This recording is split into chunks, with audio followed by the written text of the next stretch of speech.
Hi! இதுதான் first டைம்ன்னு நெனைக்கிறேன். இன்னிக்கே video எடுத்து, இன்னிக்கே விளாக் போஸ்ட் பண்றேன். So this is day in my life that happen today. இன்னைக்கு காலையில பிரேக்ஃபாஸ்ட்டுக்கு தோசை சாப்பிடணும் போல இருந்துச்சுன்னு சொல்லிட்டு, இந்த இந்தியன் ஸ்டோரில் இந்த இட்லி பொடி ரெடிமேட் மிக்ஸ் வாங்கியிருந்தேன். ஸோ அதில் வெறும் அந்த பொடியை போட்டு, சால்ட் போட்டு, தண்ணி போட்டு மிக்ஸ் பண்ணிவிட்டு ஓவர் நைட் வச்சோன்னா காலையில் இட்லி மாவு ரெடி ஆயிரும். ஸோ எப்படி இருக்குமோன்னு நினச்சேன். இதுதான் ஃபர்ஸ்ட் டைம் ட்ரை பண்ணுறேன்ட்டு. பட் தோசை வந்து அமேசிங்காக வந்துச்சு. நல்லா தின்னாக கிறிஸ்பாக டேஸ்ட்டுமே வந்து நல்லா வீட்டில் சுடுற தோசை மாதிரியே இருந்துச்சு. ஸோ பேச்சுலர்ஸ்க்கு எல்லாமே இது சூப்பர் ஹெல்ப்ஃபுல்லாக இருக்கும் அப்படின்னு நினைக்கிறேன். நாங்களுமே வந்து அடிக்கடி இட்லி தோசை செய்ய மாட்டோம். ஸோ எங்களை மாதிரி ஆளுங்களுக்கும் இது யூஸ்ஃபுல்லாக இருக்கும். கடையில் பேட்டர் வாங்கினாலுமே வந்து அது புளிக்கிறதுக்குள்ளே தீக்கணும்னு சொல்லிட்டு ஃபோர்ஸ் பண்ணி தோசை சுட்டு சாப்பிட்ற மாதிரி இருக்குது. ஸோ இது வந்துட்டு எமர்ஜென்சிக்கு இல்லை ரொம்ப ஆசையாக இருக்கும்போது இப்படி சுட்டு சாப்பிட்றதுக்கு ஹெல்ப்ஃபுல்லாக இருக்குது. ஸோ இன்றைக்கி நான் ஆக்சுவலாக வந்து பிரியாணி பண்ணலாம் ஆஃப்டர்நூனுக்கு அப்படின்னு நினச்சேன். என்ன பிரச்சனையோ எனக்கு தெரியல. ரொம்ப நாளாக எனக்கும் பிரியாணிக்கும் ஆகவே மாட்டேங்குது. நானும் பிரியாணி சாப்பிட்ணுன்னு அவ்வளோ ஆசைப்பட்றேன். எனக்கு வந்துட்டு செய்யறதுக்கு டைமே அமைய மாட்டேங்குது. நான் சிக்கன் வாங்கினாலும் வந்து சிச்சுவேஷன் வந்து நான் கிரேவி பண்ண வேண்டியது மாதிரி ஆயிடுது.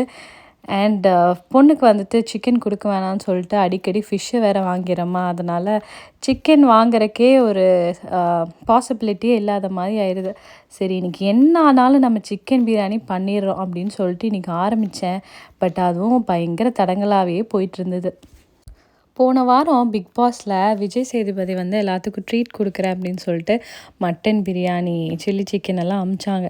அதை பார்த்துட்டு எனக்கு கண்ணில் தண்ணியே வந்துருச்சுங்க. எனக்கும் மட்டன் பிரியாணி வேணும் அப்படின்ட்டு. இங்கே வந்துட்டு கோட் விற்க மாட்டாங்க, லேம்பு தான் விற்கிறாங்க. எனக்கு அந்த ஸ்மெல்லே பிடிக்கல. அதனால் நான் மட்டன் பிரியாணி சாப்பிடணுன்னு நினச்சா நான் இந்தியாவுக்கு போனால் தான் சாப்பிட முடியும். அதனால் சரி சிக்கன் பிரியாணியாக செஞ்சு நம்ம மனசை தேற்றிக்குவோம் அப்படின்னு சொல்லிட்டு இன்றைக்கி நான் சிக்கன் பிரியாணி செஞ்சேன். இந்த பிரியாணிக்கும் எனக்குமான கனெக்ட் எப்போ ஆரம்பிச்சதுன்னே தெரியல. எனக்கு எப்போ இது ஃபேவரட் ஃபுட் ஆச்சுன்னே தெரியல. நான் வந்து காலேஜ் முடிஞ்ச ஃபர்ஸ்ட் டைம் ஒரு ஐடி ஜாப் ஜாயின் பண்ணுறேன். எனக்கு வந்து 10 டேஸில் சேலரி கொடுத்தாங்க. ஃபஸ்ட்டு சேலரியில் வந்துட்டு எனக்கு என்ன பண்ணணும், எனக்கு என்ன வாங்கிக்கணும்னா அப்படின்னு தோணுச்சுன்னா, எனக்கு வந்து பிரியாணி தான் வாங்கணும் அப்படின்னு தோணிடுச்சு. சரி ஃபஸ்ட்டு எடுத்தோடனே நம்ம வந்து பிரியாணிக்கு ஸ்பெண்ட் பண்ணக்கூடாதுன்னு சொல்லிட்டு கோயிலுக்கு போய் சாமிக்கெல்லாம் வந்துட்டு காசு வச்சுட்டு டைரெக்டாக போய் தலப்பாக்கட்டியில் போய் பிரியாணி வாங்கி சாப்பிட்டேன். அந்தளவுக்கு எனக்கு வந்து பிரியாணி கூட கனெக்ட் ஆச்சு, ஏன்னு தெரியல. அண்ட் நான் சென்னையில் அப்போ இருக்கும்போது அப்போ தான் ஃபர்ஸ்ட் டைம் ட்ரெயினிங்லலாம் இருந்தேன். ஒழுங்காக சாப்பிட மாட்டேன். அல்சர் இஷ்யூஸ் எல்லாம் வந்துச்சு. வயிறெல்லாம் வலிக்கும். வயிறு வலிக்கும் போது எனக்கு வந்து தலப்பாக்கட்டியில் போய் ஒரு பிரியாணி வாங்கி சாப்பிட்டேன். எனக்கு வயிறு வலி சரியாயிரும். அது எப்படின்னு எனக்கு தெரியல. நான் நினைக்கிறேன் அந்த பிரியாணி பவுடரில் போடுற ஏதோ ஒரு இன்க்ரீடியன்ட் வந்துட்டு அதை சரி பண்ணுது வயிற்றை அப்படின்னு நான் நினைக்கிறேன். பட் சீரியஸாகவே எனக்கு அல்சர் வயிறு வலி மாதிரி இருக்கும்போது நான் அந்த பிரியாணி வாங்க சரியாக போயிடும். இப்போ வரைக்குமே நான் வந்துட்டு அதை ட்ரை பண்ணுறேன். சம்டைம்ஸ் ஒர்க் ஆகும், சம்டைம்ஸ் ஒர்க் ஆகாது. ஏன்னா அது தலப்பாக்கட்டி பிரியாணி இல்லை இல்லையா. அதுக்கப்புறமா ட்ரைனிங் முடிச்சுட்டு பெங்களூர் போகிறேன். அங்கே எனக்கு எந்த பிரியாணியுமே பிடிக்கல. அதுக்கப்புறமா என் கசின் இன்ட்ரடியூஸ் பண்ணி வச்சது தான் ஆம்பூர் பிரியாணி. ஒரு நாள் வந்துட்டு எனக்கு ரொம்ப அப்படியே உடம்பு சரியில்லாமல் இருந்தேன். அப்போ தான் நான் வந்து சரியாயிட்டு இருந்தேன். அதுக்கப்புறம் நோ அப்படின்னு சொல்லிட்டு அவன் வந்து ஆம்பூர் பிரியாணி கடைக்கு கூட்டிகிட்டு போனான். அப்போ பிடிச்சது தான். எப்போ பார்த்தாலும் ஆம்பூர் பிரியாணி ஆம்பூர் பிரியாணின்னு அதில் ஒரு தனி கிரேஸ் கொஞ்ச நாள் போயிட்டு இருந்தது. அதனால் பெங்களூரில் இருக்கிற வரைக்கும் ஆம்பூர் பிரியாணி வச்சு ஓட்டிட்டேன்.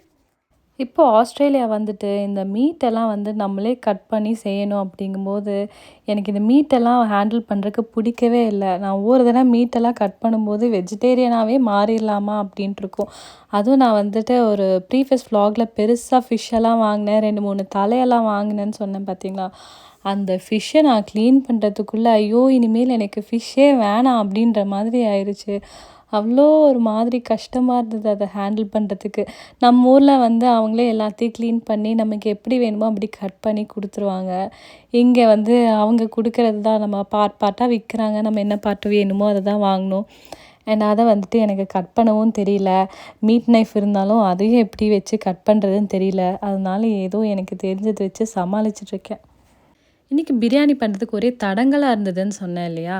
இன்றைக்கி வந்து வெதர் பயங்கர சூடான வெதர், கிச்சனில் நிற்கவே முடியல. அதனால் readymade ginger garlic paste, readymade பவுடர்லாம் போட்டு சீக்கிரமாக பிரியாணி பண்ணிவிட்டு வெளியில் போயிடணும் கிச்சன் விட்டு அப்படின்னு நினச்சிட்டு புதுசாக ஜிஞ்சர் கார்லிக் பேஸ்ட் வாங்கியிருந்தேன். சரி அதெல்லாம் போட்டு சிக்கனை மேரினேட் பண்ணலாம் அப்படின்னு சொல்லிட்டு அந்த ஜிஞ்சர் கார்லிக் பேஸ்ட்டு ஓப்பன் பண்ணால் அது ஓப்பன் ஆகலை. சரின்னு கூகுள் அக்கா கிட்டலாம் கேட்டு எப்படி ஓப்பன் பண்ணுறதுன்னு அவங்க வந்து மேலே தட்ட சொன்னாங்க. சரி இந்த ஊரில் மேலே தட்டினா ஓப்பன் ஆக மாட்டிருக்கு அப்படின்னு சொல்லிட்டு மேலெல்லாம் தட்டி பார்த்தா ஓப்பன் ஆகலை. சரி நம்ம ஊர் படத்தில் சரக்கு பாட்டில் ஓப்பன் பண்ணுற மாதிரி கீழே தட்டி பார்த்தேன், அப்போவாது ஓப்பன் ஆகுதான்னு. அப்பவும் ஓப்பன் ஆகலை. என்னடா இது நமக்கு வந்து சோதனைன்னு சொல்லிட்டு சரி கார்லிக்கு ஜிஞ்சரையே நம்மளே பேஸ்ட் அரைப்போம் அப்படின்னு சொல்லிட்டு எடுத்தேன். கார்லிக்கு இப்போன்னு பார்த்து நல்லா பொடியாக இருக்குது கார்லிக். நான் 2.5 டம்ளர் அரிசி ஊற வச்சுருக்கேன். இந்த பொடியான கார்லிக்கை எப்போ உரித்து எப்போ பேஸ்ட் பண்ணி எப்போ பிரியாணி பண்ணி எப்போ நான் சாப்பிட்றது? அதுக்கப்புறம் சரி திரும்ப ஒரு தடவை ட்ரை பண்ணி பார்க்கலாம் அப்படின்னு சொல்லிட்டு இந்த ஸ்பூன் எடுத்து நெம்பி பார்த்தேன். நெம்பினேன் கடைசியில் ஒரு வழியாக அது ஓப்பன் ஆயிடுச்சு. அப்பாடா நமக்கு இன்றைக்கி பிரியாணி கன்ஃபார்ம் அப்படின்னு சொல்லிட்டு அந்த ஜிஞ்சர் கார்லிக் பேஸ்ட்டு, கர்டும், சில்லி பவுடர்லாம் போட்டு சிக்கனை வந்துட்டு ஒரு 20-25 மினிட்ஸ் மேரினேட் பண்ணிவிட்டு அதுக்கப்புறம் பிரியாணி பண்ண ஆரம்பித்தேன். எனக்கு தெரிஞ்ச இந்த பிரியாணிக்கு இந்த வெங்காயம் நல்லா ப்ரௌன் கலர் ஆகிற வரைக்கும் பொறுமையாக குக் பண்ணிவிட்டு தக்காளியும் போட்டதுக்கப்புறம் நல்லா அதை வதங்குற வரைக்கும் பொறுமையாக வெயிட் பண்ணி பண்ணாலே பிரியாணியோட டேஸ்ட் நல்லா வந்துடும். நான் இன்றைக்கி பிரியாணிக்கு சில்லி பவுடர், கொஞ்சோண்டு கொரியாண்டர் பவுடர், அப்புறம் கொஞ்சோண்டு மஞ்சத்தூள், அப்புறம் சால்ட், அப்புறம் ரெடிமேட் பிரியாணி பவுடர், சக்தி மசாலாவோட பிரியாணி பவுடர் போட்டேன். அதுக்கப்புறம் நான் ஒரு சீக்ரெட்டான ஒரு பிரியாணி பவுடர் வச்சுருக்கேன். அது நான் பண்ணதில்லை, ராயப்பாஸ் ஹோட்டலுக்காரங்க பண்ணது. அது ஆக்சுவலாக இன்ஸ்டன்ட் சிக்கன் பிரியாணி பண்ணுறதுக்கு ஒரு ரெடிமேட் பவுடர். அதை ஃபுல்லாத்தையும் போட்டு பிரியாணி பண்ணோம் அப்படியே. பட் நான் வந்துட்டு அதை ஒரு அடிஷ்னல் ஃப்ளேவர் என்ஹான்சிங் மாதிரி யூஸ் பண்ணுவேன். 1 டம்ளர் அரிசிக்கு அரை டீஸ்பூன் கணக்குக்கு நான் போடுவேன். ஸோ அது போட்டாலே வந்து இந்த ஹோட்டல் பிரியாணி டேஸ்ட் வந்துடும். அதனால் அதுதான் என்னோடய பிரியாணியோட சீக்ரெட் இன்க்ரீடியண்ட். இப்போ நம்ம என்னோடய பிரியாணி ப்ராசஸோட செகண்ட் தளங்களுக்கு போகலாம். ஸோ நான் எனக்கு பிரியாணி பண்ணிக்கிட்டேன்னு சொல்லிட்டு என் பொண்ணுக்கு ஒயிட் ரைஸ் வச்சுட்டு பிரியாணியில் இருக்கிற சிக்கன் எடுத்து ஒயிட் ரைஸில் மிக்ஸ் பண்ணி கொடுத்துடலாம் அப்படின்னு சொல்லிட்டு அவளுக்கு எலக்ட்ரிக் குக்கரில் ரைஸ் வச்சேன். ஸோ தண்ணி ஊற்றிட்டு இருக்கும்போது என்னோடய பிரியாணிக்கு வந்துட்டு 5 டம்ளர் தண்ணி, அவளுக்கு வந்து 1.5 டம்ளர் தண்ணி. நான் எனக்கு 5 டம்ளர் தண்ணி ஊற்றிட்டு 6வது டம்ளரு எலக்ட்ரிக் குக்கரில் ஊற்றுறதுக்கு பதிலாக பிரியாணிக்குள்ளே ஊற்றிட்டேன். ஐயோ நான் வந்து இன்றைக்கி பிரியாணி கொலன்னு வரக்கூடாதுன்றதுக்காகவே ப்ரெஷர் குக்கரில் பண்ணாமல் இந்த பிரியாணி சட்டியில் பண்ணிகிட்டு இருந்தேன். கடைசியில் 1 டம்ளர் தண்ணி ஜாஸ்தியாக இருக்குது.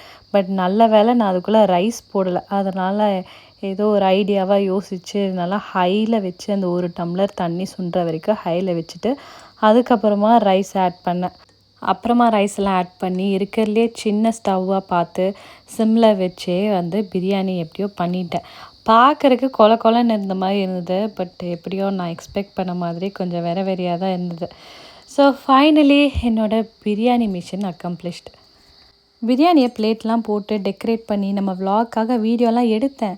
பட் வீடியோவை ஆன் பண்ணாமல் எடுத்துட்டேன். அதனால் பிரியாணி வீடியோ இல்லை. பட் எனிவேஸ் நல்லா திருப்தியாக பிரியாணி சாப்பிட்டாச்சு. அண்ட் வெளியில் வெயில் வெந்து தள்ளிச்சுன்னு சொல்லிட்டு ஐஸ்கிரீமையும் சாப்பிட்டாச்சு. இப்போ வந்து கண்டிப்பாக சம்மர் தான் வந்துருச்சு அப்படின்னு தெரிஞ்சு இந்த பெரிய வின்டர் ஜாக்கெட் எல்லாத்தையும் போட்டு லக்கேஜில் போட்டு பேக் பண்ணிகிட்ருக்கேன். அப்படியே கூடவே இந்த தேவையில்லாத கிச்சன் ஐட்டம்ஸ் எல்லாத்தையும் இந்த லக்கேஜில் போட்டு பேக் பண்ணி வச்சாச்சு. ஈவினிங் ஆன உடனே கிளைமேட்டெல்லாம் ஒரு மாதிரி டல்லாகி மழை வர மாதிரி ஆயிடுச்சு. ஆனாலும் தாகமே அடங்கலை. சரி ஒரு ஜூஸ் குடிப்போமே அப்படின்னு சொல்லிட்டு என் பொண்ணுக்கு ஒரு பசில் ஆக்டிவிட்டி கொடுத்தேன். அப்போ தான் என்னை டிஸ்டர்ப் பண்ணாமல் இருப்பா அப்படின்னு சொல்லிட்டு அவளுக்கு பசில் ஆக்டிவிட்டி கொடுத்துட்டு அப்படியே ஜூஸ் குடிச்சிட்டே புக்கெல்லாம் படித்து என்னோடய சாயந்தரத்தை கழிச்சிட்டேன். ஸோ இந்த வீடியோவோட எண்டுக்கு வந்தாச்சு. நானும் என்னோடய பிரியாணி கூட ரீயூனைட் ஆயாச்சு. ஸோ இந்த வீடியோவை நான் இத்துடன் முடிச்சுக்கிறேன். நான் உங்களை வந்து வேற ஒரு வீடியோவில் மீட் பண்ணுறேன். I'll see you in that video. Bye.